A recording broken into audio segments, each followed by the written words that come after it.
안녕하세요. 중고차의 가장 현실적인 가격과 중고차의 가장 현실적인 시세를 알려드리는 김 실장입니다.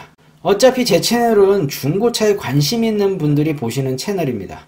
신차를 사시려고 하시는 분들이 보는 채널은 아니고 중고차를 구매 예정이시거나 아니면은 중고차에 관심 있으신 분들이 보시는 채널이죠. 어떤 기준으로 사고 어떤 조건의 차량을 사고 싶어 하는지 이 부분에 대해서 이야기를 한번 해드릴까 합니다. 제 생각이고 제 주관적인 생각입니다. 도움이 되실 수도 있고요. 아니면은 그냥 지나가는 이야기일 수도 있습니다. 그냥 재미로 봐주시면 될 것 같고요. 저는 중고차를 우선은 많이 바꿔봤어요. 중고차 업계에 있다 보니까 보이는 게 차죠. 그렇기 때문에 중고차를 많이 바꿉니다. 저뿐만이 아니라 딜러들은 보통 일반인들이 차 바꾸는 횟수보다 훨씬 많은 횟수를 두고 중고차를 바꾸죠. 보이는 게 중고차니까 유혹도 많을 거 아닙니까? 그리고 본인한테 제일 상을 많이 줄 수 있는 게 차를 바꾸는 거예요. 이 업계에 있다 보니까. 당연히 수입차를 탈 수도 있고 국산차를 탈 수도 있습니다. 그렇지만 저는 국산차 위주로 탑니다. 제가 예전 영상부터 언제나 말씀드렸죠. 저는 가성비 위주의 차량만 탄다고. 그래서 저는 언제나 국산차만 타고요. 수입차는 안 탑니다. 그리고 RV차나 SUV 차량도 타봤지만 세단 차량을 더 많이 타요.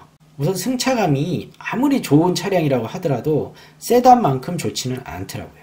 그렇기 때문에 저는 제 취향상 세단을 많이 탑니다.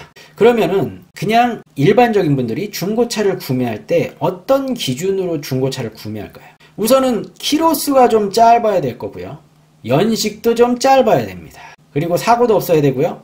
색깔도 좋은 색깔, 옵션도 빵빵해야 되죠. 이런 게 일반적입니다. 누구나 다 원하고요.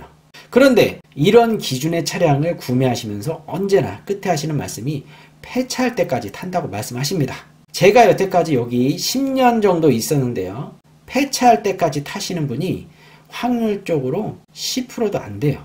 거의 90% 이상이 폐차할 때까지 못 타십니다. 그러면은 당연히 키로수도 좋고 옵션도 좋고 색깔도 좋고 오래되지도 않았고 무사고 차량이고 이런 기준에 맞는 차량이 가격이 쌀까요? 비쌀 겁니다. 그러면은 폐차할 때까지 못하고 분명히 차를 바꾸게 돼요. 차를 바꾸게 됩니다. 그러면은 굳이 비싼 돈을 주고선 그렇게 바꿔야 될까요? 너무 힘을 주고선 차를 사야 될까요? 적당한 타협이 필요합니다. 제가 이렇게 말씀드리면은 솔직히 흘려버리시는 분이 거의 다예요.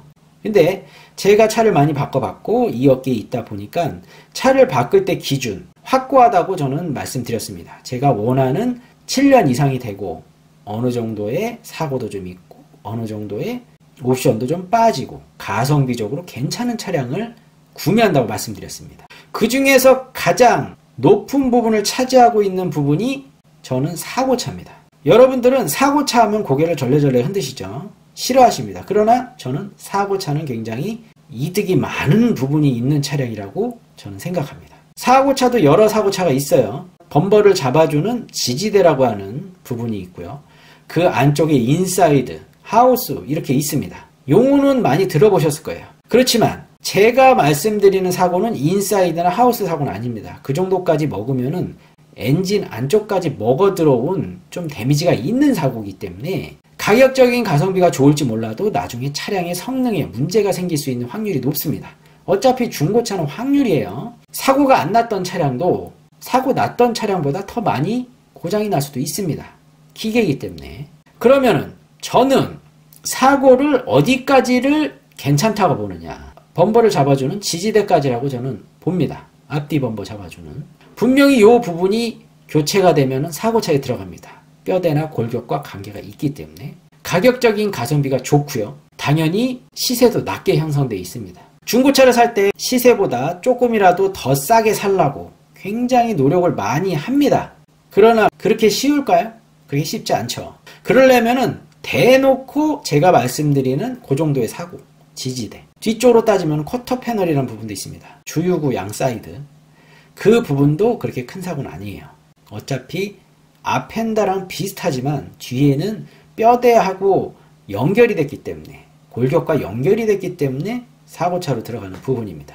지지대와 커터 패널 정도는 중고차 시세상 굉장히 이득을 많이 볼 수 있는 사고차입니다. 저는 이런 사고차를 굉장히 좋아합니다. 그리고 이런 사고차를 삽니다. 저는. 경험상 그래요. 제가 차량을 한두 번 바꾼 게 아닙니다. 여러 가지 가격적인 가성비를 누릴 수 있는 여러 가지 요건 중에서 사고차 부분이 굉장히 큰 부분이고 가격적인 메리트가 충분하기 때문에 이 부분을 저는 가장 좋게 보고 있고 사고차를 사고 있습니다. 앞으로도 사고차를 살 거고요.